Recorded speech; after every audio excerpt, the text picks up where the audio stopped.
Hey, everybody. Thanks again for joining us. I know I say that in the intro and then I say it again here, so I should probably think of something new to say. I guess, hey, everybody's still fine. We're joined by Soad Tabrizi. Hello, Soad. How are you? Hello, Jake. I'm well. How are you? I'm excellent. And if you're seeing this in print, it's not pronounced sewed like soap. It's Soad. It's So, two syllables, four letters. Soad's a marriage and family therapist down in Southern California. We met on the interwebs like all good people meet, and she has become a calming, courageous voice in our field for reasons that will be disclosed in the next hour or so. But I wanted to give you a chance to introduce yourself because we're gonna analyze some miscreant activities that we've seen online lately by a certain person who calls himself a therapist, but I would object to that categorization, even though he apparently has a license. So, hello, wonderful. ma'am. How are you? I'm well. I'm well. So, I am a licensed marriage and family therapist. Like you said, I am in Orange County, California. I do have a license in other states. I am not going to list them. I don't know. I can't remember offhand which other states. I It's actually am bad for licensed. marketing, by the way. Yeah, it's horrible. I'm not a very good marketer of my own business. I am licensed in Nevada, though. Actually, I just realized that. Um, Nice. yeah, I am. I am. We're neighbors, so I figured that'd be a good thing. Um, yeah, that's and I own and operate a directory called Conservative Counselors .com. And basically that's like the competition to Psychology Today, because Psychology Today I feel like has all the left-leaning nuts. And so I wanted to create a space for more sane people. And so if you are a conservative, I know can get very overwhelming to go to Psychology Today and just basically hope you don't get a leftist to help you. You can be sure and rest easy knowing that on conservative counselors, you'll find somebody who will value your conservative beliefs. So that's the other thing I do. My I do have a 100% telehealth private practice that I am slowly dwindling down. My focus has been more on advocating for our field and making sure that we've just gone insane in the field, and I'm just really trying to bring some sanity back. So I'm doing a lot more writing so that I can kind of sound the alarm for everybody as to what's happening behind the scenes. As far as like our organizations go that we're supposed to look up to and how corrupt they are and how the DSM isn't necessarily the Bible that we think it is. And so just trying to make sure people understand that mental health has warped into something that it really shouldn't be. And that seems to be my focus now. So I don't see a lot of clients anymore. I still do have a caseload, but not that big. But that's me in a nutshell. I And am. that Oh, concludes our podcast. Thanks for joining. No, I'm just kidding. So, a lot packed in there, and I want to unpack it. Certainly, the politics. We use these terms, liberal and conservative, and I'm not even sure they mean much anymore because, in the traditional sense, uh, they meant something, and now today they mean something very different. And if people are familiar with Colin Wright, he's an evolutionary biologist who basically got canceled for all intent and purpose, but then he, like Obi-Wan Kenobi, he grew powerful, more powerful than they could possibly imagine.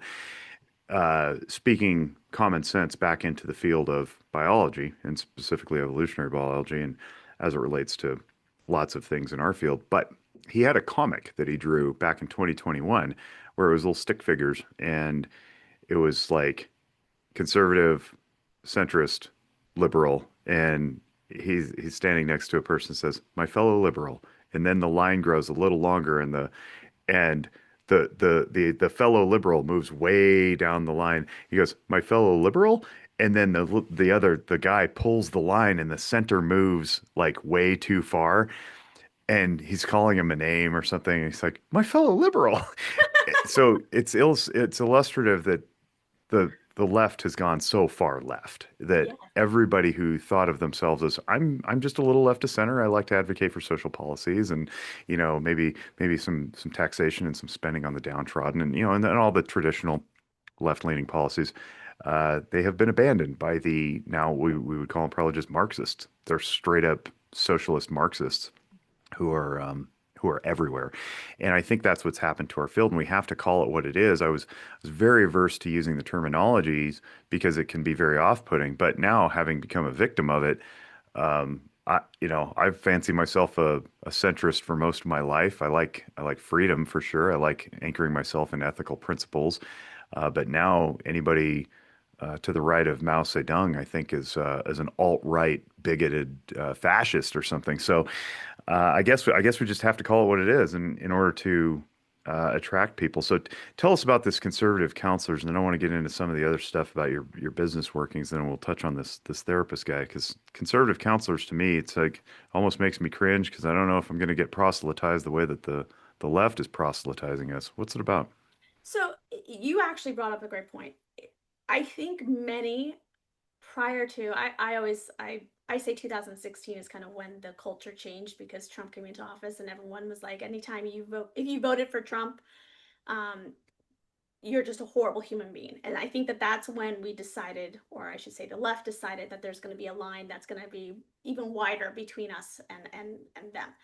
So in today's culture, like when I have a private group on Facebook, it's a conservative group for anybody working in the mental health field. And in Can order we to can we get, define? Sorry to interrupt. Can we define conservative real quick as yes, you see yes. it? Okay. I'm gonna, that's what I'm getting to. So forgive me for being long-winded about it.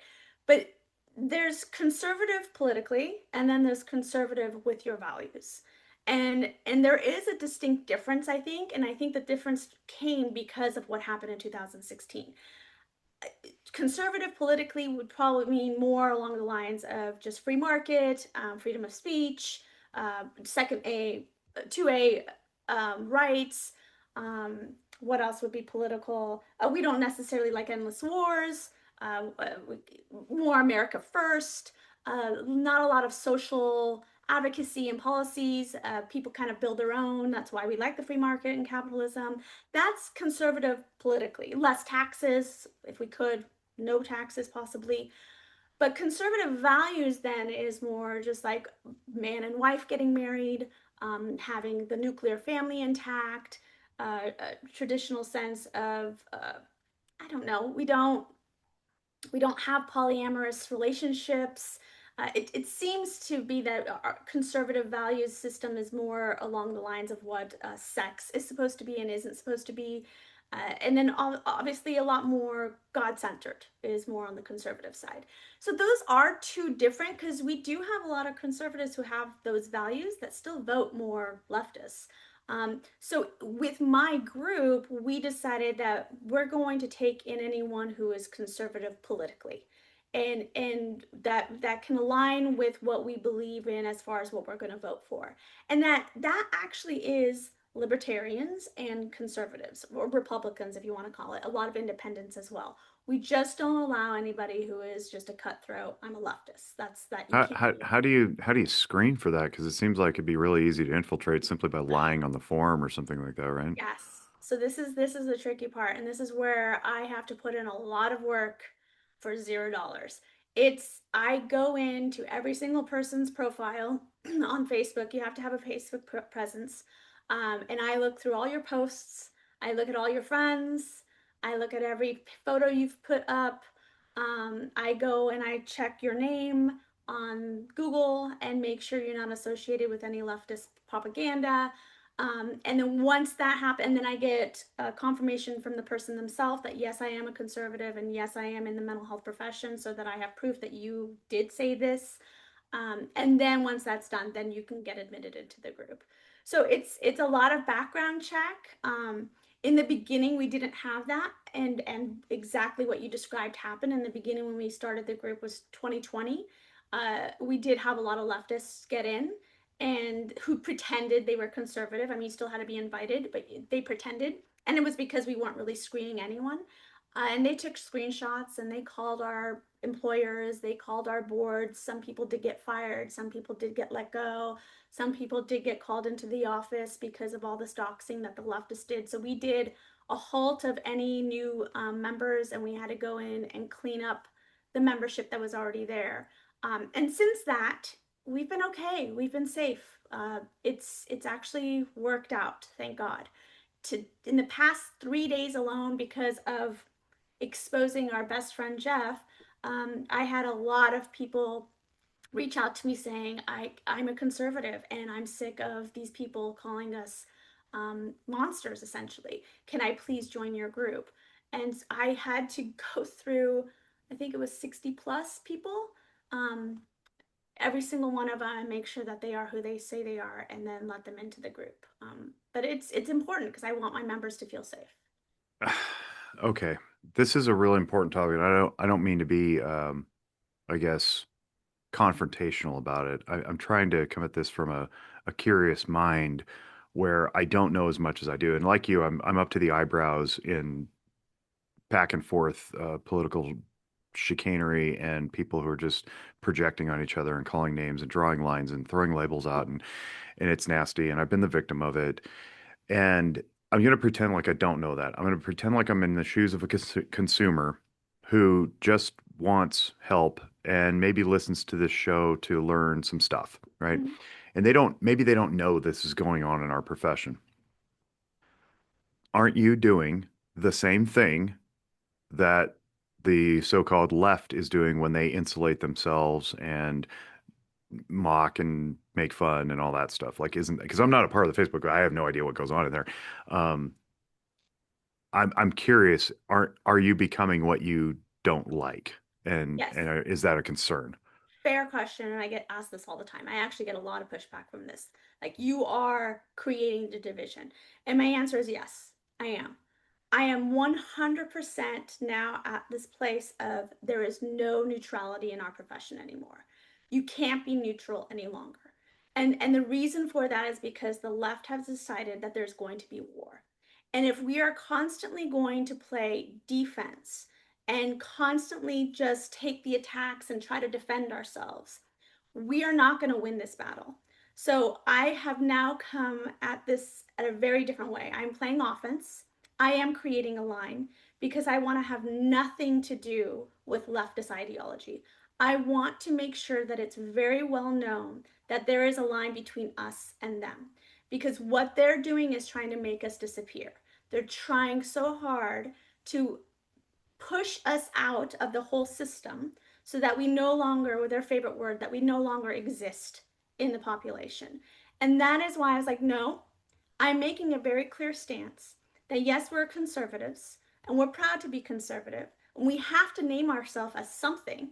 And that something is that we believe in conservative political values. And sure, I am perpetuating this divide, but for good reason. I don't want to have anything to do with you. I never want the waters to be muddy about this.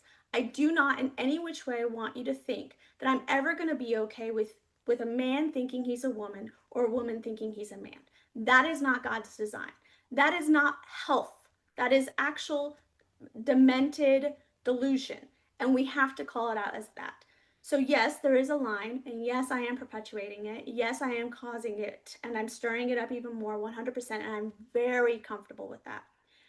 If this was 2015, I wouldn't have been.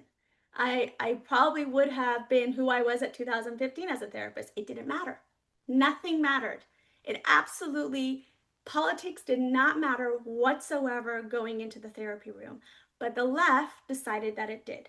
So now, okay, fine. If you guys decided that and that's what you want is a war, I am so willing to go to battle with you. That is totally fine. I am not giving in to this. So that's probably a good time to play this clip. This is a guy, he goes by Therapy Jeff on Instagram and many other channels. Um, this is a person with 1.4 million followers or subscribers. And this post at present has 149,000 likes. I'm just going to play it and you guys can draw your own conclusions. And also be a therapist. That might sound controversial or a hot take, but it is so fucking not. The TLDR is basically you can't hold space for someone's trauma while supporting the system that has traumatized them. Let me break this down for the MAGA therapists who are already typing their defensive comments.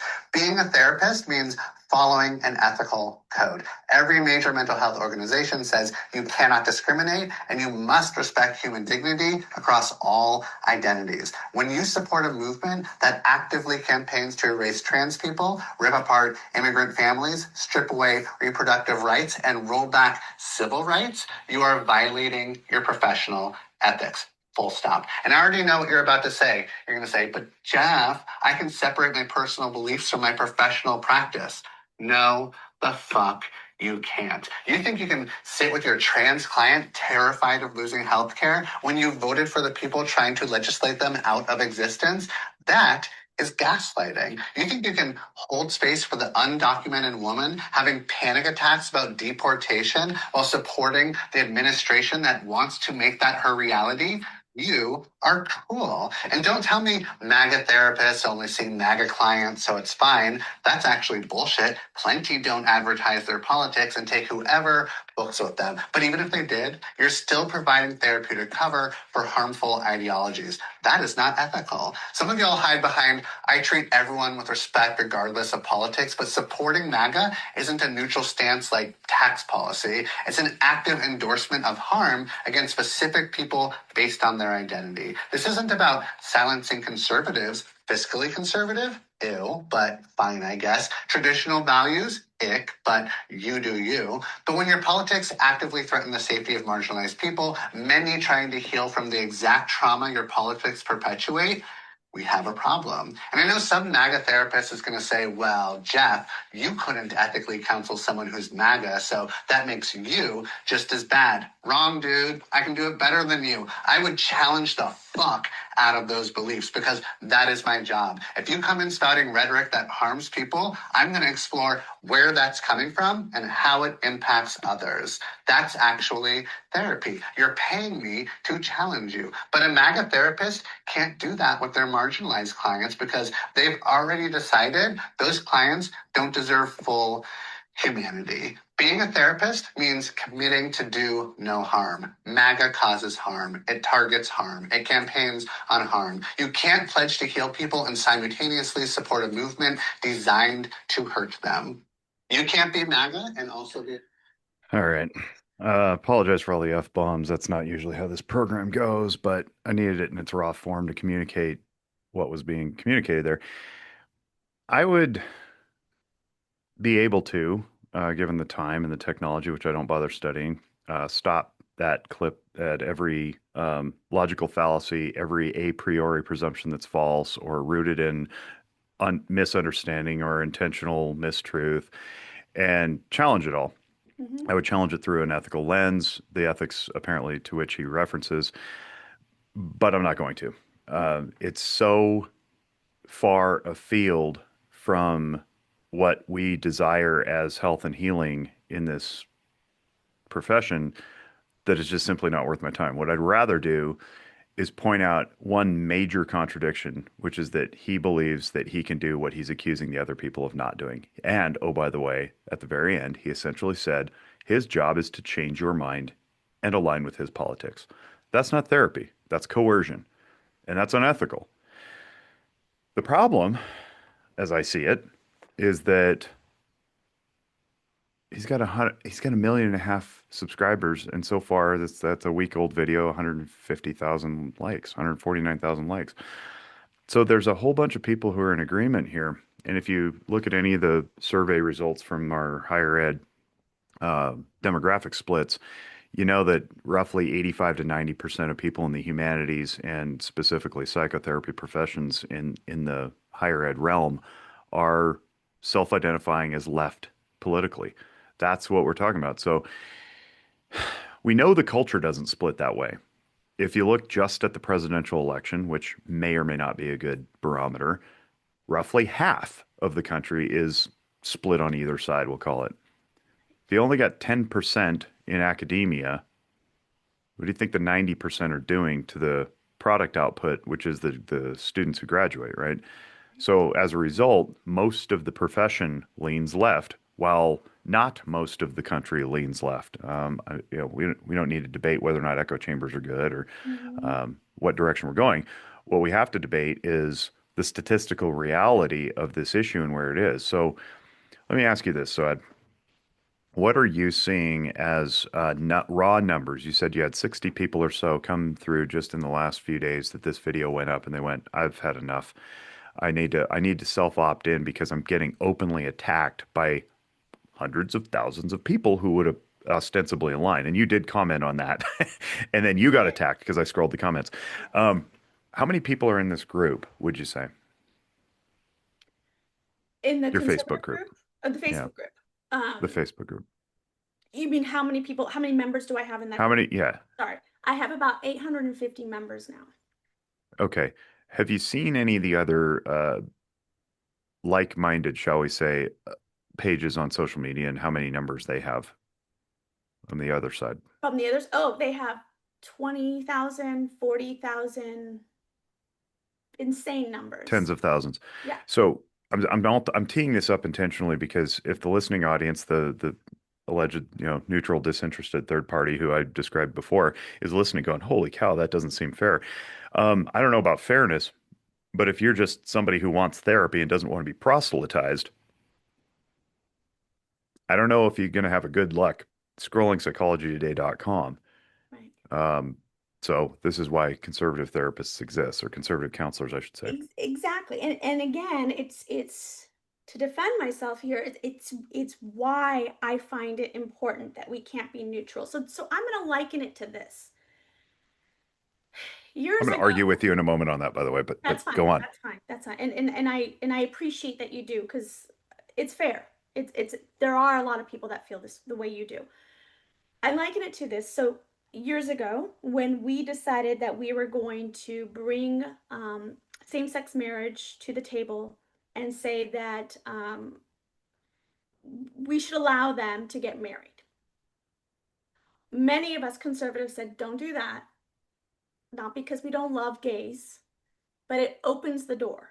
It opens the door for other things to happen down the line. It doesn't stop here. It's an ideology that grows, like cancer, like weeds, whatever you want to reference it to.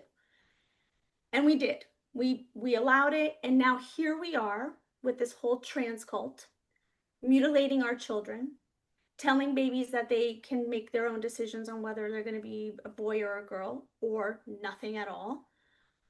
Where we're advocating, therapists are advocating for the fact that pedophiles are minor attracted persons, that it's a sexual orientation, that it's not actually something disgusting or gross.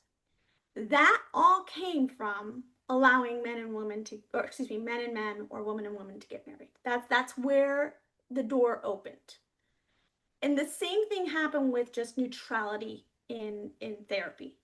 We decided that the business decided that we're going to be more left leaning, but we're not going to call it left leaning. We're just going to say it's humanity, and we're gonna say that's what humans like, even though, like you said, half of this country does not believe in left side. They are conservative. They're more on the right side, center right, we'll say.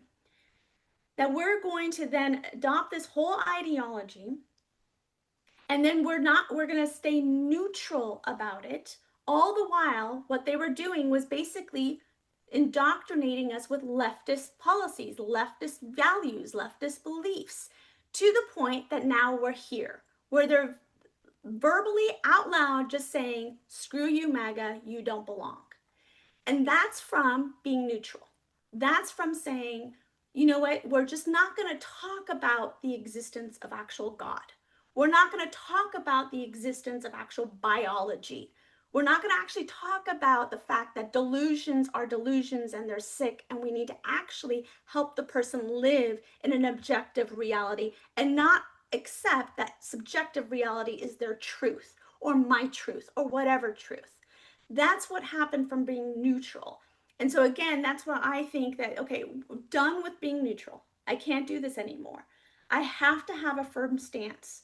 We have to believe in something together. And that has to be that there is biology, there is objective reality, that God does exist, He does rule over us, and from God comes morality, good and evil.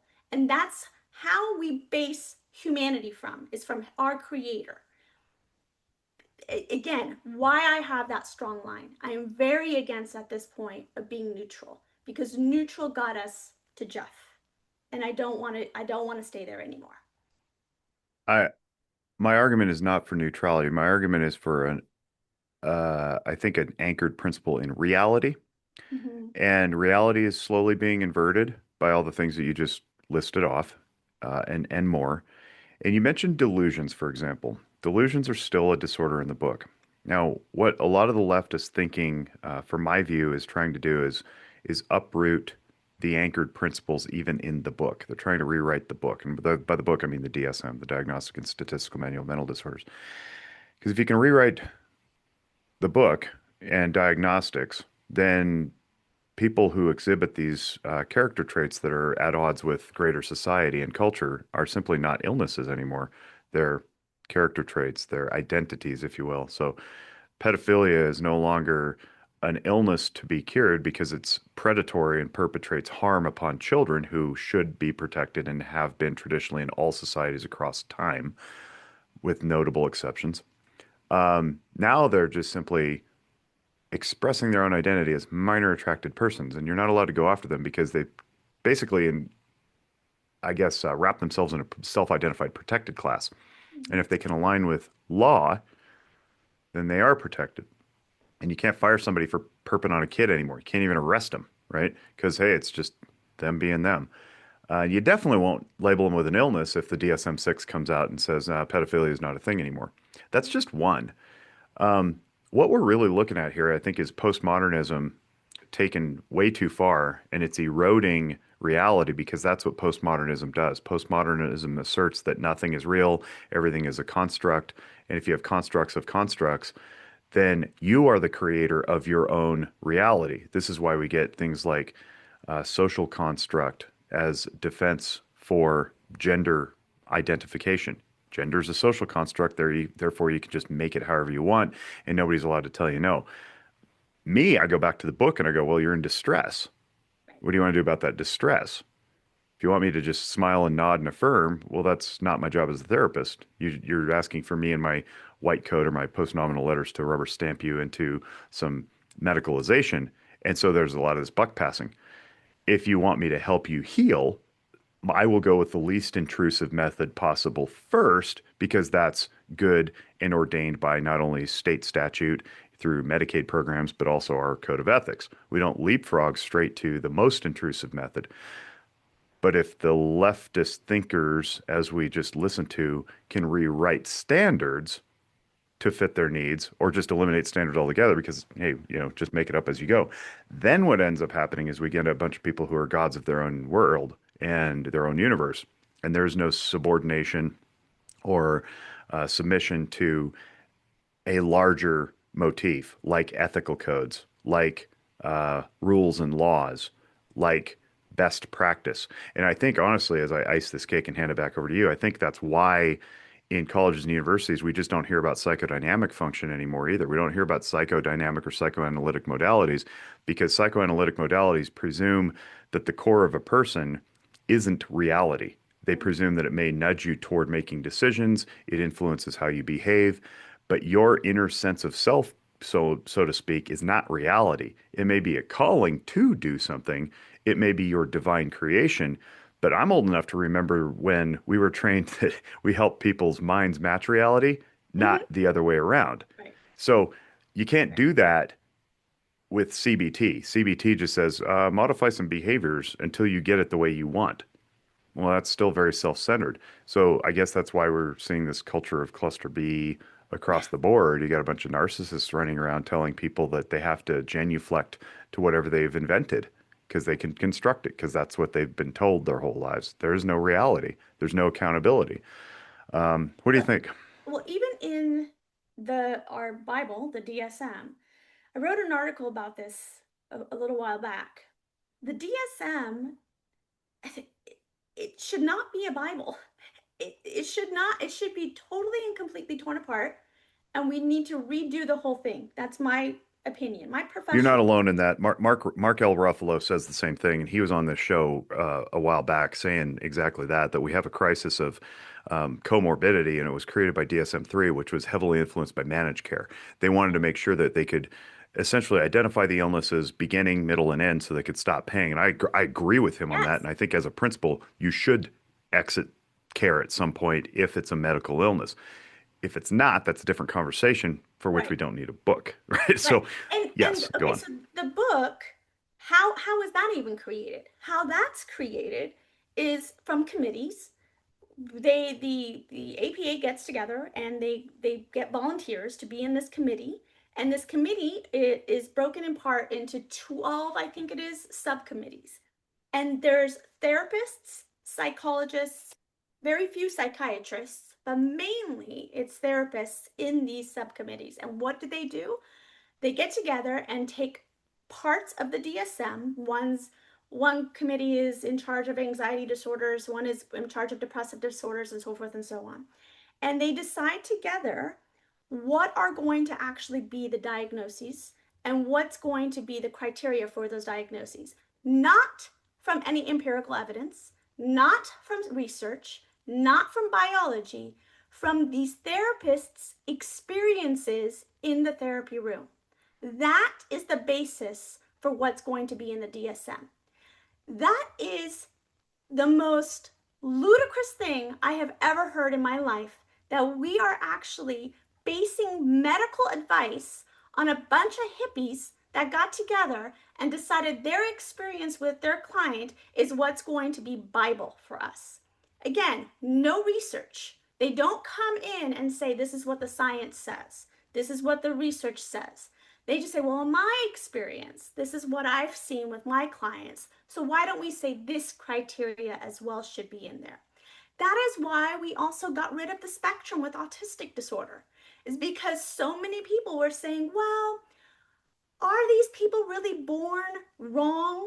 Or should we just call it neurodivergent and just say that, you know what, these people have some kind of divergence from normalcy and they just fall into a bigger category. So not to pick people apart or point them out, or it's like, from what empirical evidence are you coming up with this? Zero. There isn't any. Nothing.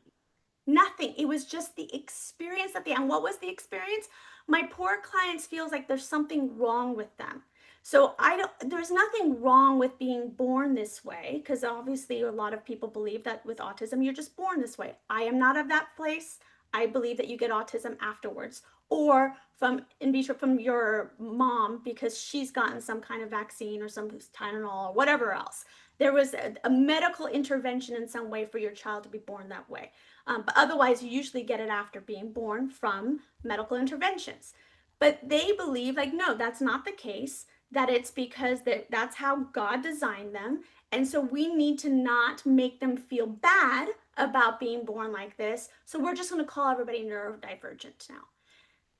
What are we doing? This is not helping a society. This is causing us to step back and go, wait, you're making me look at reality in a very different way. This isn't real. But they want us to live in this delusional world that they decided, they being the left, is going to now be real for everybody else. It's not going to work. The DSM is going to implode one day. I'm hoping sooner than later. And then we need to go back to actual biology and empirical evidence to actually come up with a book that is scientifically based, that we don't get a bunch of kooks getting together and deciding because of feelings, this is what's going to be a diagnosis. I'm not sure that's going to happen for a bunch of reasons. I think the market's going to splinter. Now, I'll get to that in a minute, but I want to bring it back to why conservative then? Why use that label and not just say reality therapist? So, apologies to Glasser, it's already branded. But like, why not pick something that's non-political and not so easy to target? Because, Therapy Jeff here, for as completely wrong as I think he is, he's Mm-hmm. still entitled to his opinion. I It's up to the licensing board to decide whether he's entitled to tell people incorrect information about ethics. Mm-hmm. But under the First Amendment, the government doesn't get to, his licensing board doesn't get to tell him he can't have that video. He can't have distasteful opinions. He can have all the distasteful opinions he wants. And I, being a free speech absolutist, I would say I would like more of it because Mm-hmm. he's just helping everybody out themselves, right? Which is the exact same thing that the trolls in the comments are saying that you are. You outed yourself. Ha, ha, ha. It's like I represent the minority anyway. What are you gonna do? Make me more minor? But my question though is like why are we drawing this like taking this very charged, highly subjective, uh, politically oriented term of conservative and anchoring ourselves to that? Why not something else that may bring in more people to the fold who may be left of center politically, and they're like, I'm not a conservative, but I'm sure as heck not that guy, right? Like, Right. why not make the tent bigger? I don't know. And I understand that question. And actually, I have had discussions about if there is a day that that word changes and represents a truly a bigger and broader person's, then yes, I'm on board. Let's find something else. However, what I have also noticed is that more and more people are stepping back and saying, I didn't realize I was a conservative, but I actually am. I didn't realize this is actually what you guys believed in because I was told not to believe in that. I that Fascinating. so it's even though as we get older, we say this all the time in the political arena, like as kids get older, they do tend to vote more conservatively. They do Yeah, tend if to. you're young and you're not a liberal, you don't have a heart, and if you're old and you're not conservative, you don't have a brain, something like Right, that. right. So it does seem like, okay, you're choosing a word that's causing the divide. Yes, I understand that. The word maybe does have a connotation, like a ick connotation, like Jeff said, ew. And I get that. I understand. But in actuality and reality, it's also because that's really what people do believe. They do believe in the free market. They do, because no one with an iPhone can tell me they don't. No one that goes to Starbucks can tell me, There might be some people. right? And you're just looking at them going, what? Yeah. No one can.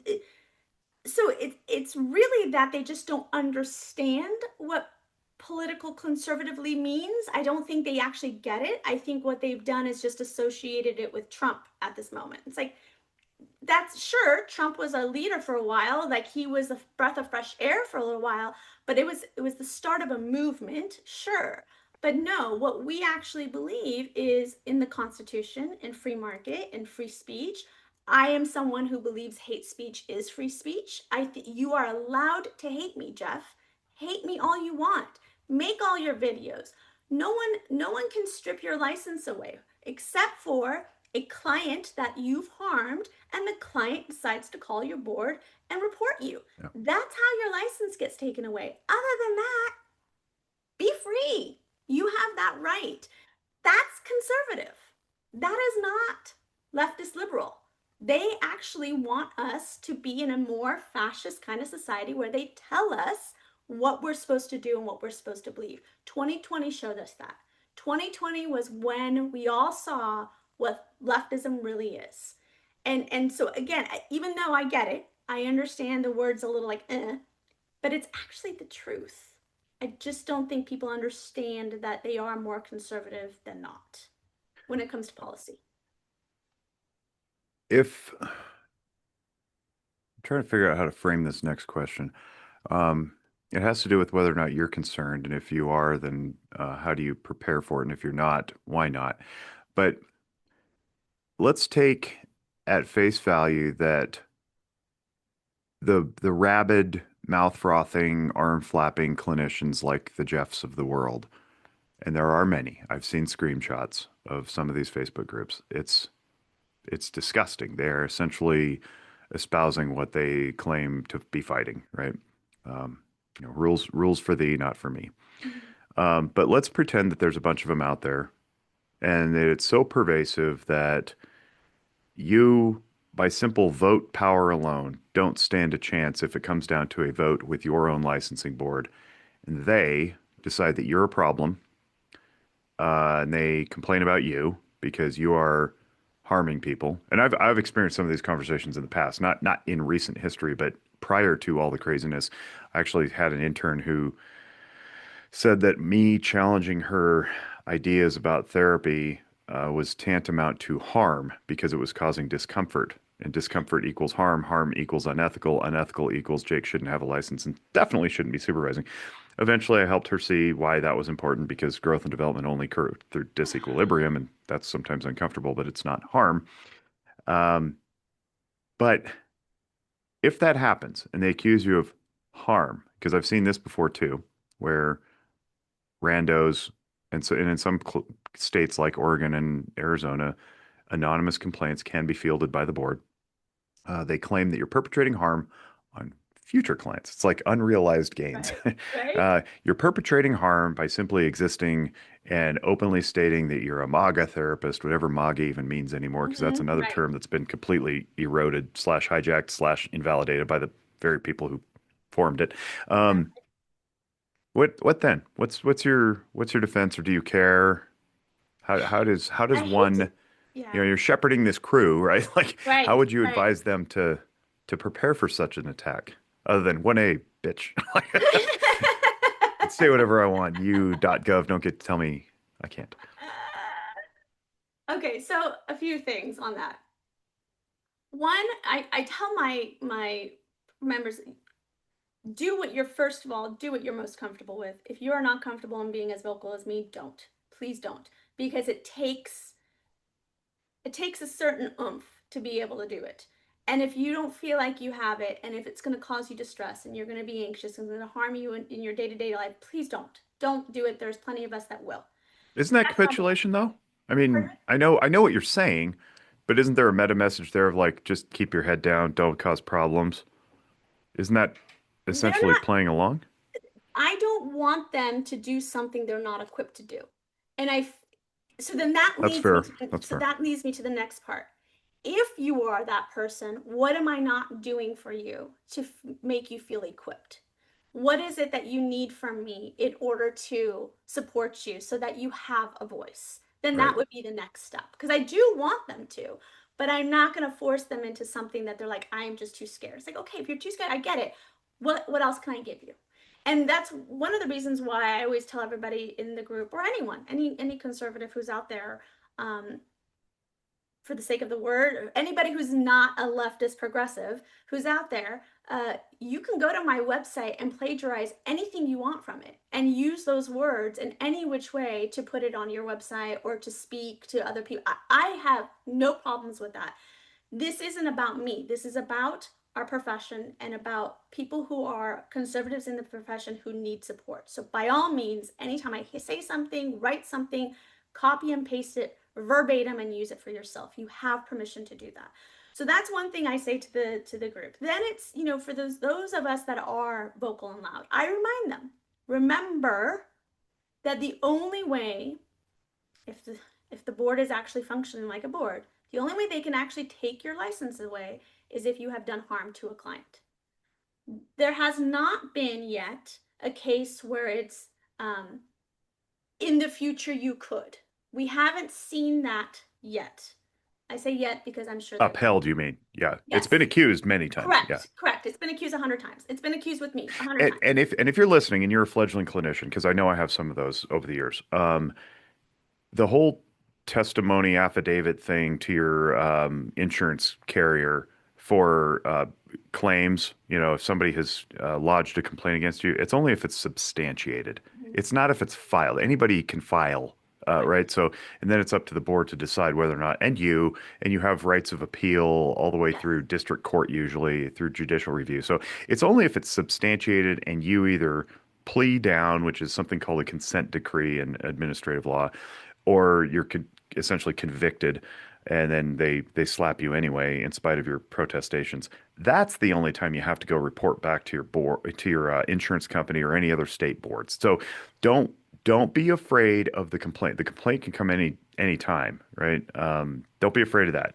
Yes, thank you. Yes, absolutely. The complaint happens. It's happened to me. They go through a process and they usually just disappear. You get a letter saying there was nothing substantiated from this claim or whatever. So that could happen, but again, you'd have to actually show that there was harm. If it gets down to it where you have to actually present paperwork or you get subpoenaed or anything, they're going to have to prove you actually did provide some kind of harm to this client. That's a long shot. And let me tell you why. You have a relationship with your clients. You have good relationships with your clients. That's why they're your clients.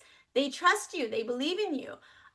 One of the things that I get a lot of times is, well, what if they find out I'm a conservative? What if they find out this is what I believe? Then what? What if they bring it into the therapy room? Like, this is exactly what you've been trained for. Ask them why that makes a difference for them. Why is that important to them?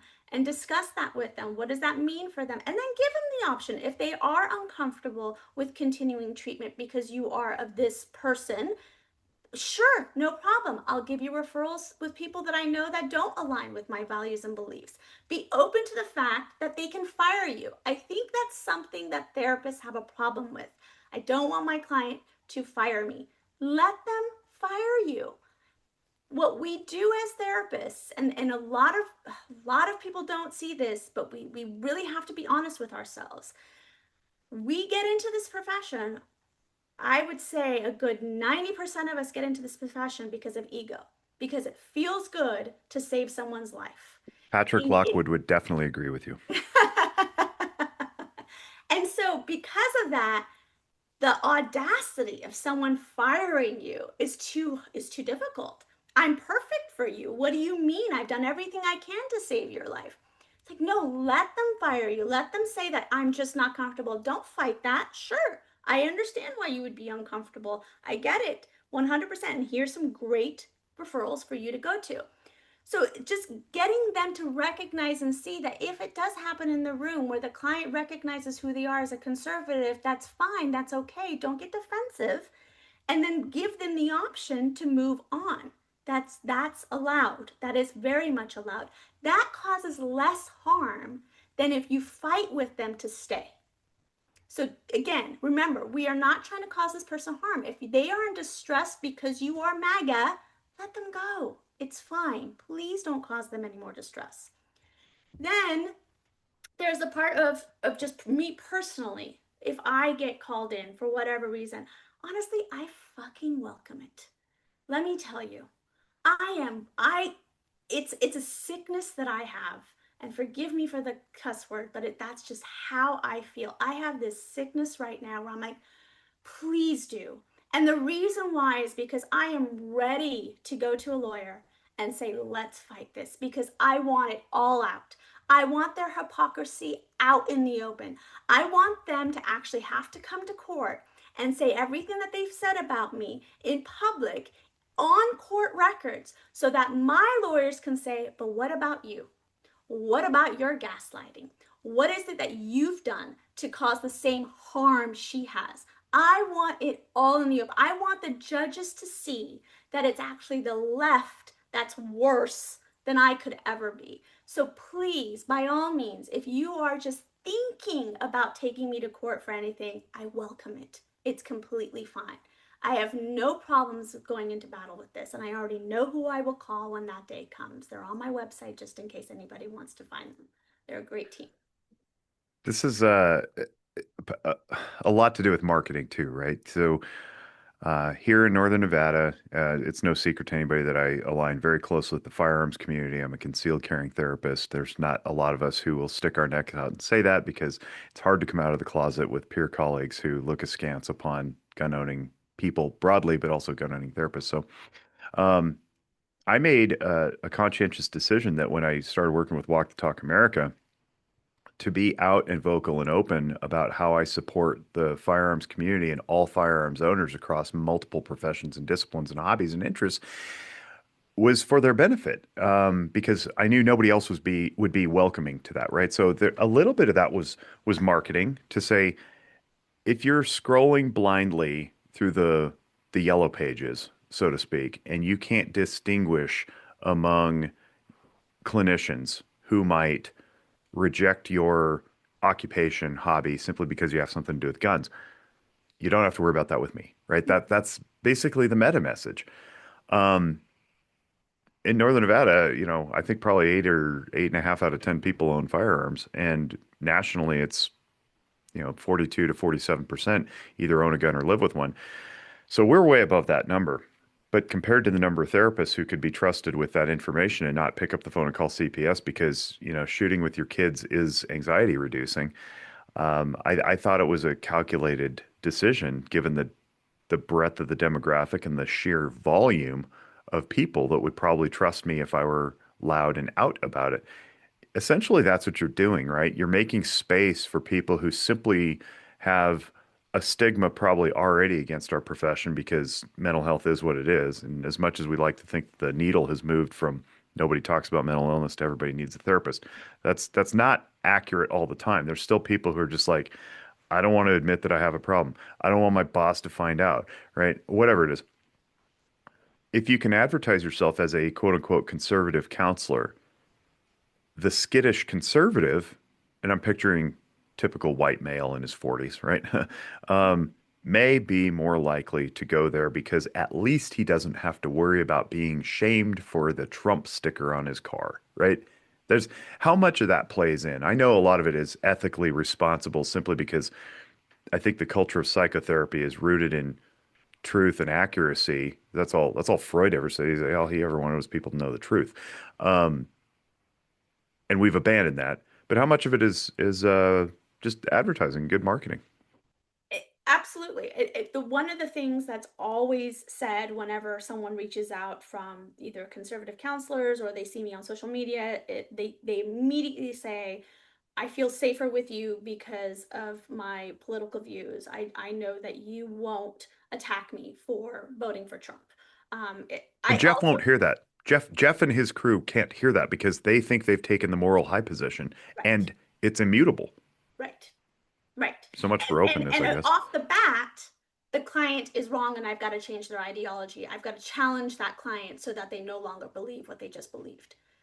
That's a sickness, Jeff. But that's social justice, and that's coming through the social work program specifically because the CSME standards 2 and 3 specifically say that. They say advocate on behalf of those. Now, if your mental acrobatics bring you to, I have to advocate on behalf of illegal aliens being deported by ICE, the ipso facto, I have to convince you not to want to deport illegal aliens. Well, now you've just taken an activist position instead of a therapist Right, position.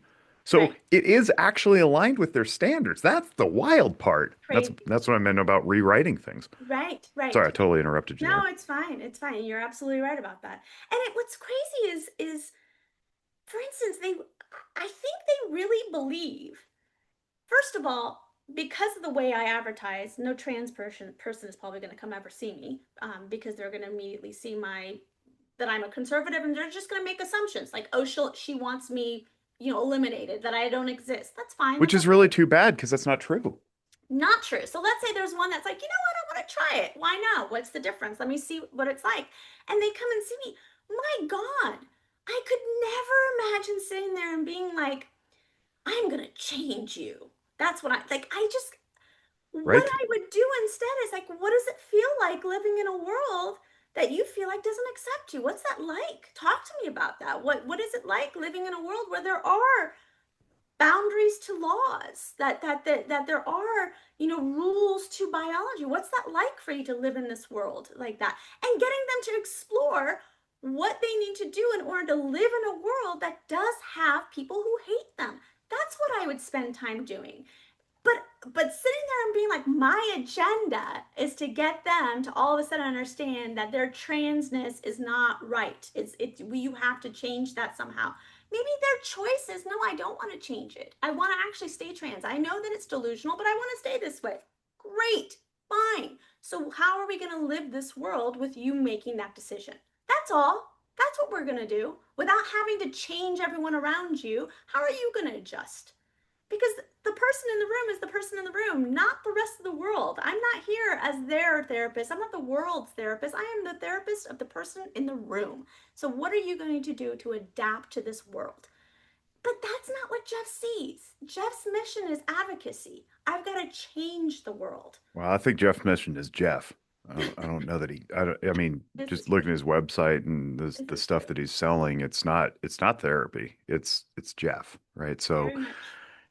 I wonder how much that plays into this idea that we must tackle all things at all times across all domains as a distraction from what's really intimate too. Maybe at the root of all this, with the people who espouse these ideas that they must change minds rather than be a place of help and healing, I wonder if they're just incapable of intimacy, Right. incapable of distress tolerance, Mm, incapable of holding the safe space they think they are, right. when really all they want to do is browbeat.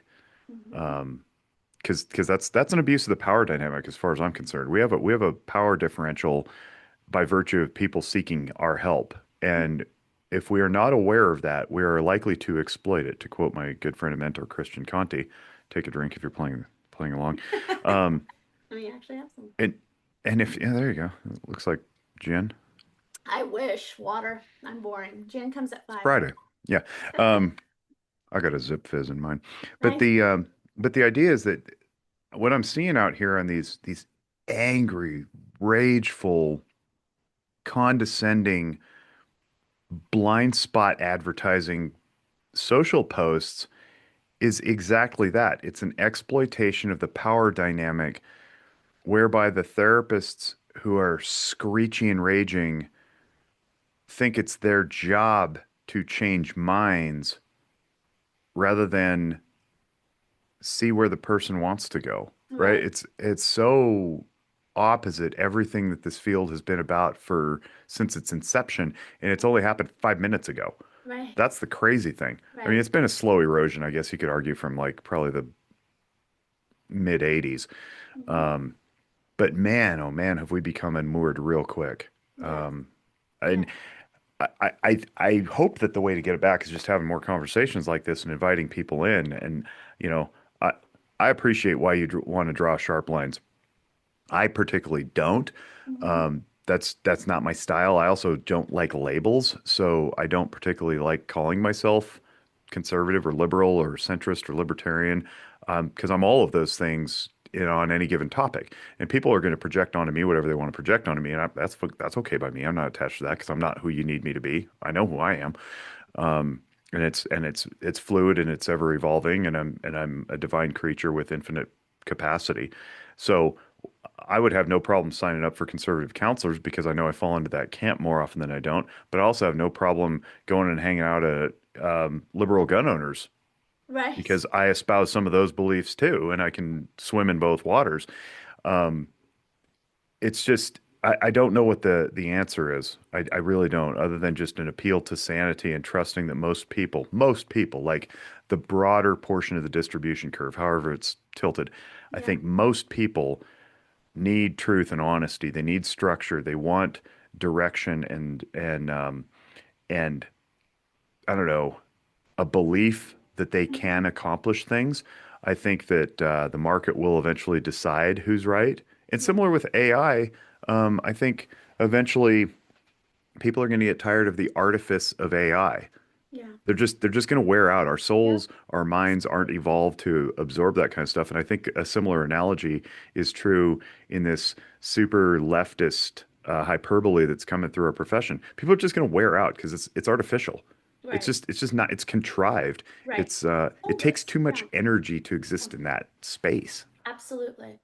And I do think that I do believe there is a way out. I don't know if we're actually going to be able to get there, but I do think, like I said earlier, I think that starting with the DSM and blowing it up and starting over, I think that that's the start. And again, I am more than happy to be one of the voices to say that's what we need to do. And then hopefully come up with an alternative. Okay, well, what would be the alternative? And I am working on that. I am really trying to focus a lot of my attention on that specifically because I think that that's where it starts. It's in academia that we have to look at, that we need to kind of gut out and restart everything again. So that's one area that I think we start in. And then I know my purpose just as much as you have an obvious purpose. My purpose is to really be a voice and a place for conservatives who don't align with progressive ideologies in our field to go to, just to give them some help and some support. Yeah, That everybody else has a camp. Why not you? Right? So that's what I know I'm supposed to provide. That is exactly like I've never I thought when I got into this career that God's mission for me was to help people. Sure, I did. I helped people. That's wonderful. But but now I'm realizing it's actually to help my fellow conservative counselors. It's actually to help them more than anything because they are getting so swallowed up, so beaten up, so abused, and God is completely taken away from this field altogether that it just providing them a place to say, hey, don't give up. Don't not go to school because of what you're about to deal with. Because I get that all the time from these grad kids. I want to quit. I want to leave. I Yep. don't like it. I don't want to be here anymore. It's like, no, please don't. We need you. I need you in this industry because you are reality. You are objective truth. And if you leave and more people leave, we're going to have a bunch of lunatics running this field. And we can't have that. That can't be our sanity. You have to be our sanity. And so I know that that's what my purpose is right now, is to really just be a place for them to come to and give them encouragement. In the meantime, I'm hoping that we also just blow up the DSM and start something fresh and new.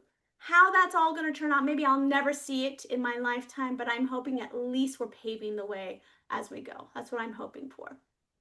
I'm not big on prognostications because I'm usually wrong. I can't even get my sports betting right, so I'm not going to try to look into the future of our field. But I can read economic tea leaves pretty well, and I wish I had more gumption to put my money where my mouth was because I'd probably be a little wealthier. What I'm seeing is with this the vertical integration of hospital systems and managed care and them sucking up independent practices so that they self-feed and they don't have to pay people like you and me in the community. Um, I think there's too much money in the DSM to blow it up. I think Yes. that's gonna sustain.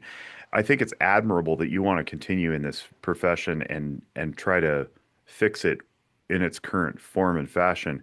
I don't know that that's possible simply because the easier route, if there is such a thing, is not to have licenses and Yes. just have education and training in the old way, right? Yes. Where we just go, we used to be part of that. It fell off a cliff, and a whole bunch of us recentered and reorganized this way. And we just said goodbye to the AMFT, the ACA, the APA, the other APA, the NASW, NADAC, right? And they can go do their own thing. That's fine. They'll just be part of the hospital systems and they'll be gobbled up by corporate entities. Yes. And then on the side, we'll all become coaches and consultants, and we I don't have agree. to use their special language of therapist and marriage and family therapist and counselor and all. That's fine, whatever. We're not attached to that. I think that's probably the faster, easier way, and through that, we create our own training programs, just like any good union does, like the Yes. IBEW or the plumbers and pipe fitters, and it's like. Yeah, we just have our own guild now. And Right. yeah, we're like them. We sort of like them. We came from them, but we split off. And there's thousands of us, right? Yeah. And then Yeah. we don't even have to worry about the stupid state's restrictions on licensing Yes. because we just let the free market decide who's good and who's bad. That And goes back to your question earlier about, like, how do you feel if someone's going to come and take your license away? Take it. I don't, yeah, my identity isn't in that license. I mean, sure, I'm going to put up a fight just so that I can expose you. That's why I want to do it, to expose you, sure, not to keep my license. Freaking take it. I don't care. That means nothing to me. You know what my license is good for? It's for super bills. When a client of mine wants to turn in a super bill so insurance. they can get that, that's all it's good for. That's it. I don't need my license. So but I agree with you 100%. We can create our own quote unquote DSM. We can start our own organizations if we want to. That is another option that I'm very much on board for. If I can fight the DSM folks and do this as well, by all means, let's do it. I'm totally here for that. And I Well, you're agree. not alone in that. I happen to know a few people who are interested, so there may be Wow. hope on the horizon. Um, Awesome. yeah, the insurance thing is interesting, but it's crazy. Like we have these professional associations, and they're not busy advocating for greater rate reimbursement increases. They're too busy knifing each other for turf war. It's like, what's happening in Nevada right now? Nevada right now. Okay, we're going to join the counseling compact or whatever, right? But you know what the MFTs are doing? The MFTs are like, you know what?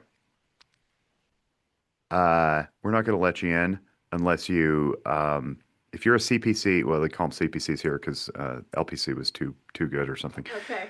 If you're coming in as a supervisor, you have to take our supervision exam and you have to meet our standards. And oh, by the way, you have to live here for 3 years What? to understand Nevada, quote unquote. Like what? You just walk across the state line and you lose competence, like this arbitrarily designed geopolitical border that sits somewhere along a latitude line that somebody drew 200 years ago. You just forget how to practice, That apparently. is Yeah, hilarious. it's literally the opposite of what I Especially where you spent. are. because of Oh like God. C- Tahoe and like the line that goes right in between you Right in the guys? middle of the water. Yeah. Yes. Like No, what? I thought you were going to say, especially where we are, because we're 51st in the country in all behavioral healthcare and have been for like 17 years. No, it's so 3 years. Sorry, I spent 3 years on the licensing board, two of which I chaired it, and this was coming up on 10 years ago now. Wow. Um, and I helped reverse that type of thing, where it's like, why are we making people just tread water in the middle of the state for no apparent reason in the midst of their careers to prove that they belong? Like, so we ditched that. It used to be if you came into the state, you had to spend 3 years sitting here doing nothing, just practicing, and then we would bless you with all rights and privileges. Wow. And so we got rid of that because it didn't make any damn sense. And then here we are now, and they want to Right. reinstitute it for if you're a supervisor and you're a clinical professional counselor and you want to come to Nevada through the compact, well, nope. Park it for 3 years because apparently we have supervisors bursting at the seams and we have too many of them. And it's like, Who what are comes we even up doing? with But you these know what they didn't do? stories? Because the MFTs are doing their own compact. They didn't offer up a similar conforming reg. Huh. So we're back to the MFT professional counselor super war again. I don't know. It's just very Oh weird. God. Yeah. Too many egos in the industry, I'm telling you. Yeah, and Yeah. I get that in the group too. Like sometimes I'll get messages that people will post things like, "Can you believe this person's going to just be a counselor?" Or "Can you believe this person just got a certificate to help suicide victims?" Or "Can you believe that people that are just out of high school with no college education are actually going to be counselors?" I'm like, "So? So what's I don't get what's wrong with like just because you have a license means you can only help people. What if they're actually really good at helping people?" Did And maybe they? I'm curious about that. Did you not get taught that in grad school? Because I did. They actually told no glib. I am not tongue-in-cheeking this. We were told point blank to be mistrustful of coaches. Anybody that called themselves a coach. The only like the best way, nay, the only way to ascertain competence was license from .gov. It's like, no, I'm pretty sure people have been healing each other by talking for yes. thousands of years. That's what a best friend is for. I mean, I'm just saying. Bartenders, Yes, right. barbers, uh, thank you, family member. Like, no, no, Oh, no, no, no. We've cornered the market in the last 120 years. We have figured it out, and there my shall be no more degree discussion. makes me God. Like, okay, what? No, Yeah, that's a thing. And so we're suspicious of all these other people. And now the exact opposite is happening because the states become so restrictive. It's like I don't even want to play your game anymore. For what? Like I can go out and bill whatever I want, whatever the market will sustain. I don't have exactly. to do slave wages to Anthem. 100%. Right. Now you got to be 100%. good at it. And maybe that's part of the problem Yes. too, is we're all just Yes. super insecure. And that's the thing. It's like if you're not good at it, then yeah, you might be the You need the first guild. person to say like, "What are you doing?" It's like, well, they're good at it. They're really good at what they're doing and helping people. I'm all for it. I am such an encourager of go become a coach, go become a counselor. That's why my website specifically is conservative counselors. Like I really wanted people to understand I'm open to whatever you think you are. If you feel like your position is to help others as a counselor, by all means do it and just be good at it. I don't think that the license is what qualifies you as that. That's silly to me. And if anything, it's just bureaucracy and it's just I have to pay someone to allow me to work. Like that doesn't make any sense to me at all. I don't like that idea. I have to constantly take these continuing education classes and you're like you're telling me in what subjects. Well, I don't want to learn about that has nothing to do with my clients. I want to learn about this is what my clients need. It's silliness to me, but it's all because of money. Yeah, money and power and control, of course. I think you might have to start adding names to your group, though. It's going to be conservative counselors, doctors, consultants, coaches, They're all there. haberdashers. They're all there. I have biblical counselors on there as well. I'm open to everything. Holistic counselors, Yeah. absolutely. Like they're just as good, if not better, if not better. So yeah. This has been a good chat. I'm glad we had it. I'm glad we finally connected. It's nice to meet you in I virtual know. person. I And know. one more time, where can people find you on the socials and on the webs? I am everywhere on X, on Instagram, on Facebook. It's always at Soad Tabrizi. My name is so unique that no one's taken it, so it's always Soad Tabrizi. If you are a conservative counselor and you are listening to this and you want to get plugged in and you feel alone, by all means, find me on Facebook. That's where our group is.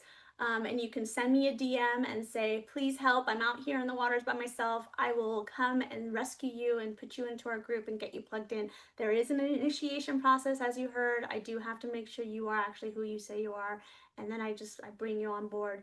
I did, just so that I can share, I did actually piece by piece go through Jeff's little rant, and wrote about it and really articulated why he's wrong in those areas. And that's always on my Substack right now. It's the latest one that I wrote. So you can also see me on Substack. I write a lot, and I also write for Human Events. So you can see some of my column on human events as well. And my website's soadtabrizi.com. Pretty simple.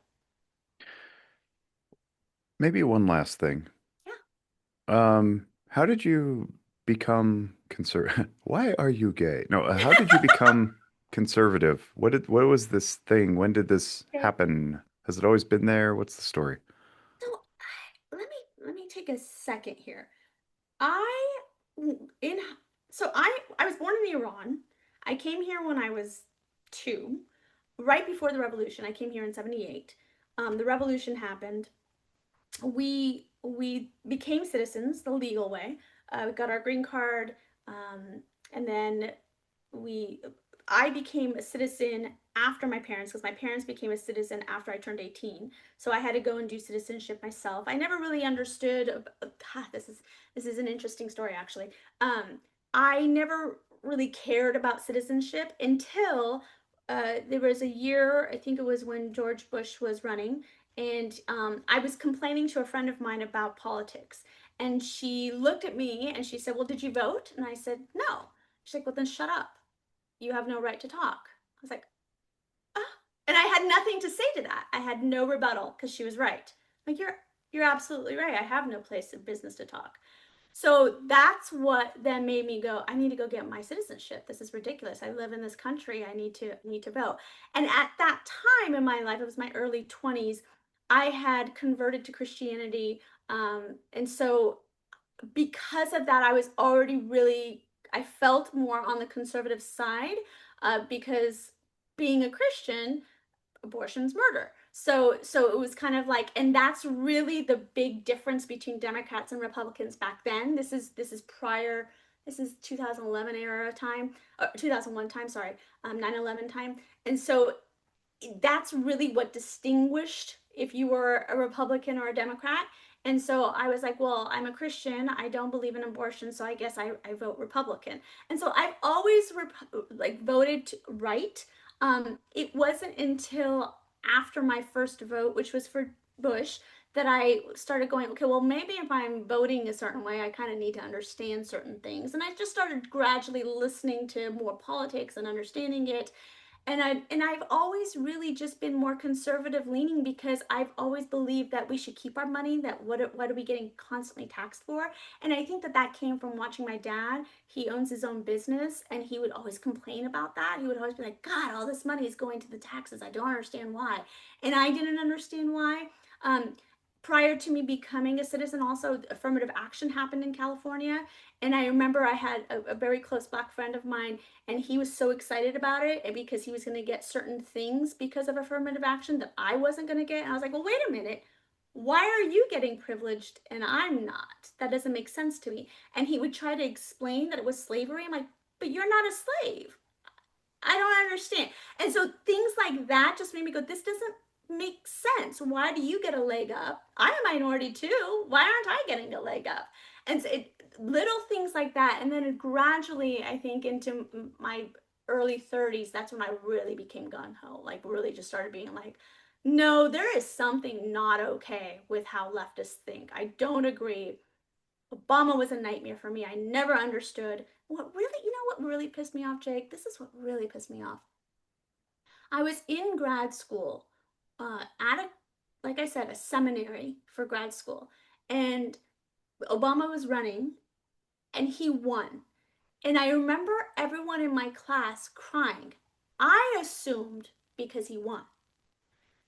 And because I didn't vote for him, I assumed, like, oh man, we're screwed. And that's why they're crying. No, they were crying because the first Black man got elected. And I remember feeling so just I almost felt like it was like they backstabbed me. Like Christianity just hurt me to the core. Like, wait, what? You guys voted based on race? I thought that that's not what we're about. Like that contradicts what we believe in. What do you mean you voted for this man just because he was black and you're crying because you're so happy and joyful? He's going to ruin us. And he did. He caused the biggest division. We became one of the most racist countries because of Obama's win.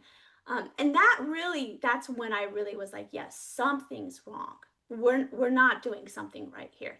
We're really screwed up if we're voting based on race. Like this is not okay. So yeah, so long story short, sorry. I was always really conservative in my views.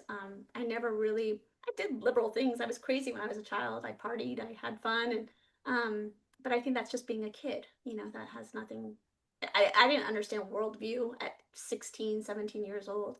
But yeah, my early 20s, later 20s is when I started really recognizing it. So No, I appreciate that. That's yeah, well, and you and now we're doing therapy based on race, apparently, and other identities, political identities, identity politics, if you will. I also paid $175,000 in payroll tax to the to the U.S. government this year.